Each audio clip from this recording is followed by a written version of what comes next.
Hey guys, Augustine here with Witcher 3 New Game Plus beginner build. Well, it's not a beginner build, it's just a build you can use to hop into New Game Plus with that I'm using right now, and I'll probably use this build at max around level 80 or whatever. Not max, but once you finish the story, it should be around 80 something.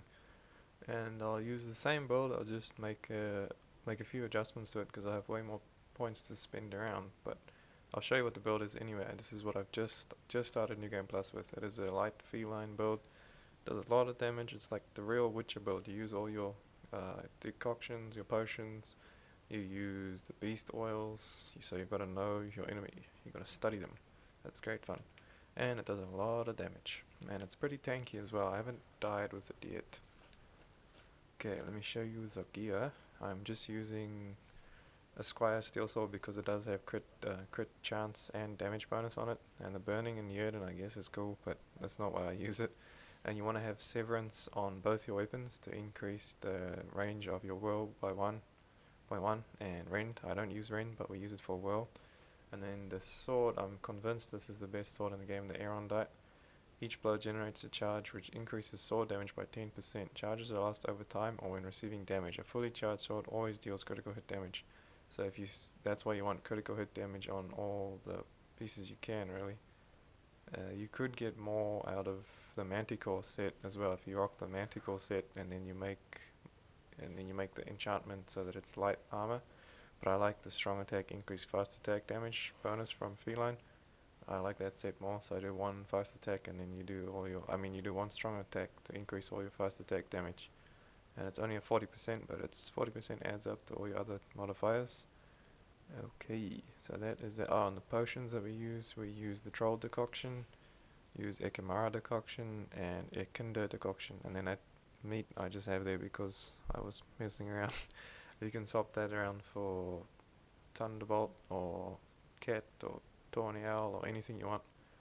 You might go over the threshold with it. I think that's why I didn't Thunderbolt. I'll chuck it on just to see for you guys. So there's Thunderbolt, and okay, let me show you the build character.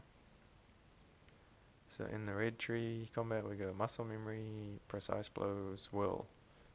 Will is awesome. I like will. And then this is just for because we're playing on Deathmarch, obviously. Resolve, Undying, and Razor Focus. Well, Razor Focus and Resolve are basically just DPS gains, but they work well with Undying because Razor Focus gives you one adrenaline point as soon as you enter combat, so your Undying can proc. So it means if you get one shot because you fucked up or something, then you don't die. That's good. Nerve signs, and then here we go, alchemy. I got 5 in height tolerance just to get further down the tree. Then we go 5 to 5 protect coding, 3 on fixate, and this is where all your crit damage comes from. And that's why the Erendite is so strong as well, the hunter instincts. And since you will have the right potion on, and with this one, fixate, your oils never wear off, so you put your oils on and you forget about them. And that is OP. And this gives you 25% protection against the monster of the oil.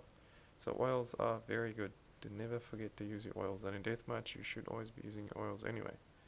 Okay, acquired tolerance is for the increase in your tolerance. Tissue transmutation, just more vitality, it's never a bad thing. Synergy for the increase on the attack power and the vitality on your mutagens.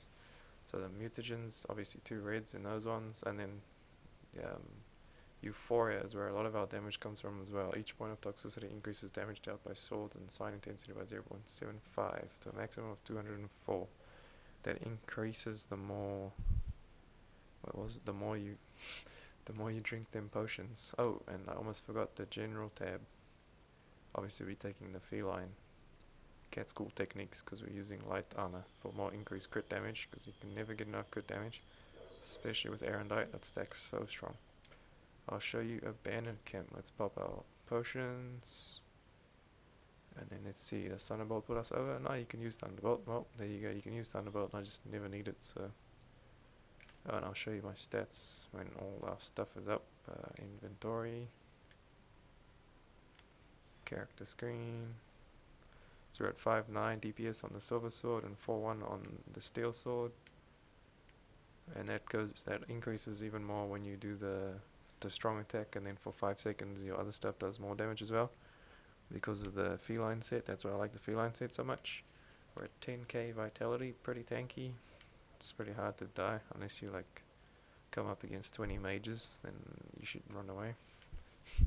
Stamina additional, well that's pretty much that. But you do have quite a high sign intensity because of the mutagen. If we go over there now, it should show you how much we're getting from it. Oh no, 0.75, 204.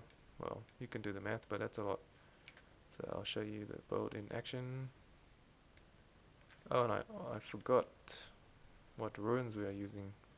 The runes I'm using are 2 Yerdans, 2 Ards, and 2 Ignis, just because we don't really use signs, but when we do, we might as well add Igni for the fire, the burning chance. 100%. If yours is 100%, then don't worry about that. Igni, put 2 more Yerdans in there. Or you could even put 2 Quens in there if you want, since our Quen shields are actually half decent because of our sign intensity. And Ard just for the knockback, and Yerdan for the like increases the duration of Yerdan when you're fighting wraiths and things like that. And on the chest we're using protection obviously for the free Quen. This is Deathmarch. Quen is about the main thing we use. Let's have a look. So you want to go in, hard hit, and then spin. Spin to win. Pretend you're a Beyblade.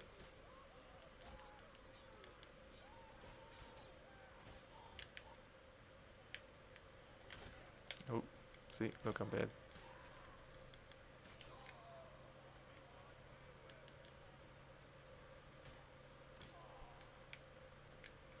Yeah, you could normally do this without taking any damage if you were good, which most of you are. I'm pretty bad, so. Oh, well that's the build. I hope you enjoyed it, and I will chuck in a clip at the end after this showing you guys the first boss, or the first encounter with the Wild Hunt, to show you that it actually does decent boss damage. Enjoy, and until the next one, we'll be sent out.